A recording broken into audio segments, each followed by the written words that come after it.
Europe 1, il est 7h50. L'heure de retrouver l'édito politique de Judith Vintraub du Figaro Magazine. Bonjour Julie. Bonjour Lionel, bonjour Estelle. Bonjour. Alors aujourd'hui, vous avez décidé de nous parler de la stratégie du Rassemblement National. C'est vrai qu'on n'a pas beaucoup entendu ces derniers temps, hein ?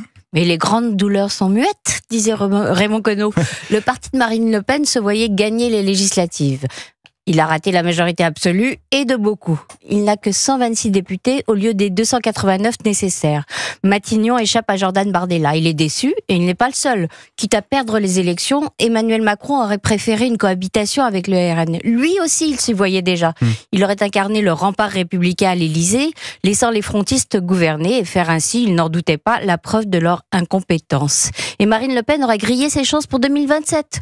C'était compté sans le barrage républicain, ardemment soutenu par ce satané Gabriel Attal que le président ne peut plus supporter.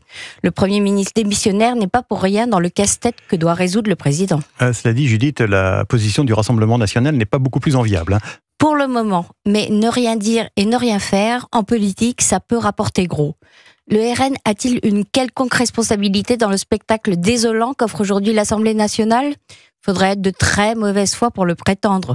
Ses adversaires, à gauche et à droite, se sont même arrangés pour l'évincer de la distribution des postes clés. Il n'a ni présidence de commission, ni questure, alors qu'il constitue le premier groupe dans l'hémicycle, le nouveau Front populaire étant éclaté entre 4 groupes distincts. Il lui reste à ce Rassemblement National un pouvoir de nuisance. Oui.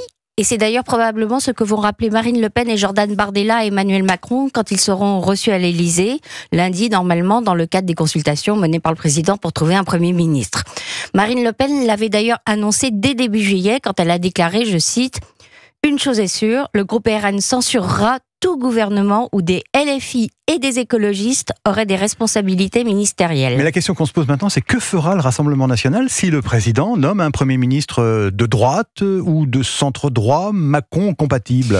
Bien quand cette question est posée à ses députés, ils laissent entendre qu'ils ne le censureront pas d'entrée. Ils décideront leur vote au coup par coup, texte par texte, conformément à la stratégie d'opposition responsable qu'ils revendiquent. Ils ont aussi prévu de profiter de leur niche parlementaire le 31 octobre pour proposer d'abroger la réforme des retraites par référendum.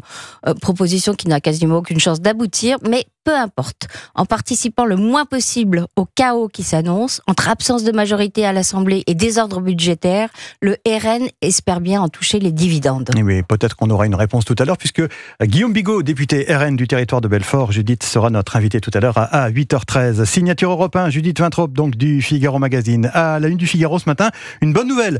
Après l'euphorie des Jeux, la France se remet au sport, figurez-vous. Natation, judo, BMX, les fédérations se préparent à un afflux de nouveaux adhérents avec l'enjeu de les accueillir dans de bonnes conditions.